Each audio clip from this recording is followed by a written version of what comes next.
As the days passed after learning about Laura's infidelity, I struggled with a whirlwind of emotions: disbelief, heartbreak, and a profound sense of betrayal. The timing of this revelation, just before our planned romantic getaway, added an extra layer of pain to an already difficult situation. The unexpected intervention of my old friend, now working in Laura's office, introduced an element of surrealism to the unfolding drama. His message, initially seeming odd, turned out to be a lifeline. Learning about Laura's frequent meetings with her boss, Larry, and the rumors circulating about the nature of those encounters left me reeling. I expressed my gratitude to my friend for divulging this painful truth, and he, in turn, expressed sincere regret for the situation I found myself in. Despite the desire to confront Laura immediately, a mix of shock and emotional turmoil left me paralyzed, uncertain about how to initiate such a difficult conversation. Instead, I opted to maintain a facade of normalcy, playing it cool while concealing the storm of emotions within. Every interaction with Laura during this time felt like a balancing act, requiring tremendous strength to mask the internal turmoil. The waiting game became a challenging period of introspection, as I grappled with the conflicting emotions of love, hurt, and anger. Finding the right words to address the betrayal and summoning the strength to face the impending confrontation became an intricate dance between my shattered emotions and the need for a measured response. The journey toward resolution seemed both distant and daunting, as I navigated the uncharted territory of a relationship in crisis. As I grappled with the shocking reality of Laura's betrayal, I sought solace from my father, who advised me to confront her immediately. However, in the midst of my suffering, a dark thought crept in, a desire for her to feel the pain I was enduring. My father urged me not to succumb to darkness, but his well-intentioned advice seemed to propel me further into it. I decided that she needed to suffer as I was suffering. The idea crystallized in my mind: send her on the planned vacation alone and stay behind to pack up and leave. The plan was set into motion, and I waited patiently for the day of our vacation. At the airport, I insisted on carrying both our carry-on bags, including the one with her personal items and money. It probably seemed like me being a helpful husband. When it was time to board, I let her go ahead, claiming I needed to call my mom for last-minute instructions about our cats. Unbeknownst to her, I watched as she boarded the plane without me. In the waiting area, the staff announced my name, and I approached them, claiming I had missed my flight. I arranged to be on the next one. She was stuck on the plane, flying toward paradise alone. The adrenaline rush was intense, a surge of power in a situation where I felt powerless. Back home, I began packing, and when she landed, she called me, frantic and worried. Assuring her I'd be on the next flight, I encouraged her to relax until I got there. The hours passed, and she called again, anxious about my proximity. I fed her misinformation about delays. By evening, she was in a panic, stuck in a hotel room, bored and hungry. I promised to wire her money for food and suggested she enjoy a good meal and take a walk on the beach. I kept up the charade until it was night, assuring her I'd arrive sometime during the night. As she went to sleep expecting me, I had no intention of joining her. The next day, I continued the facade, answering her calls with excuses. I wired small amounts for food, but nothing more. By midday of day 2, I had packed everything and stopped responding to her calls and texts. This caused immense distress. Her family and even the police got involved, searching for me at the airport and coming to the house. I didn't answer the door, and eventually I stopped responding altogether.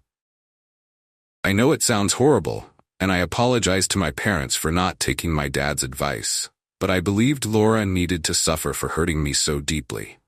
In her distress, she wasn't in any danger, just stuck in a difficult situation not of her choosing. Going through this ordeal was like being caught in a whirlwind of emotions, and I found myself taking drastic steps to deal with the betrayal. When my dad suggested involving the police to stop the search for me, I hesitated, but eventually made the call. The officer seemed amused at my bizarre situation, but maintained professionalism, assuring me he had to confirm my safety. Packing up my life into the car and pulling it out into the driveway marked a turning point. Laura's sister arrived, bewildered by the sight of my packed belongings. I had to break the news to her about Laura and Larry, and despite her initial anger about the vacation situation, she could see the profound impact it had on me. I asked her to wait a moment while I broke the news to Laura first. The call to Laura was both nerve-wracking and liberating. In a rehearsed monologue, I dropped the bomb about knowing about her affair, filing for divorce, and never wanting to see her again. Abruptly ending the call, I shut off my phone, leaving her in tears and confusion. Laura's sister, with tears in her eyes, offered me a hug and an apology before leaving. I can only imagine the shock Laura must have felt. Cutting off all communication, I remained steadfast in my decision. It may seem extreme, but I couldn't let her betrayal go unanswered. In a way, it felt like a form of poetic justice. Trading our life for a fleeting affair meant she had to experience true loneliness. But the story doesn't end there. I discovered that Larry, her boss, was also married. Taking matters into my own hands, I reached out to his wife, exposing the affair. This led to their divorce and even cost Larry his job when I reported everything to his supervisor. Shortly after, Laura lost her job too. As the chaos settled, an unexpected call came my way. Another person who had heard about my unconventional response reached out. A man who had been through a similar betrayal.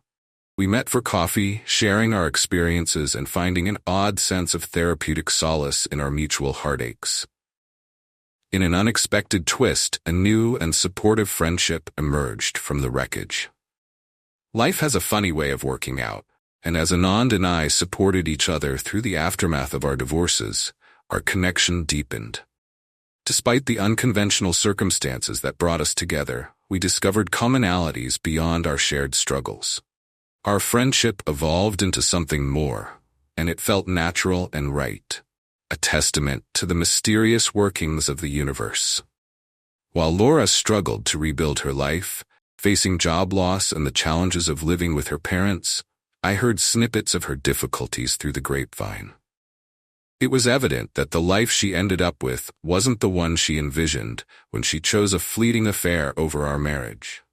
Larry, too, faced consequences for his actions, finding himself in a far cry from the high-powered career he once had.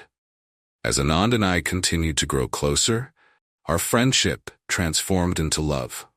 Despite the caution born from past betrayals, we decided to take a vacation together. It was during this trip that we realized we were truly in love and ready to embark on a new chapter together. Fast forward to today, Anand and I are happily married, grateful for the second chance we found in each other. As for Laura and Larry, I've chosen not to dwell on their lives post-divorce. They made their choices, and now they have to live with the consequences. The moral of this story is that life throws curveballs, and adapting and moving forward is essential. Heartache may seem insurmountable, but with time, support, and perhaps a bit of well-timed revenge, happiness can be found again. Love, it seems, can emerge from the most unexpected places. Looking back, I don't know if I would have done anything differently. The path I took, though unconventional, led me to a place of happiness and love. As for the future with Anand, only time will tell. But we're committed to building a beautiful life together and cherish the second chance we've been given. Life truly has a way of coming full circle, and sometimes the most unexpected journeys lead to the most fulfilling destinations.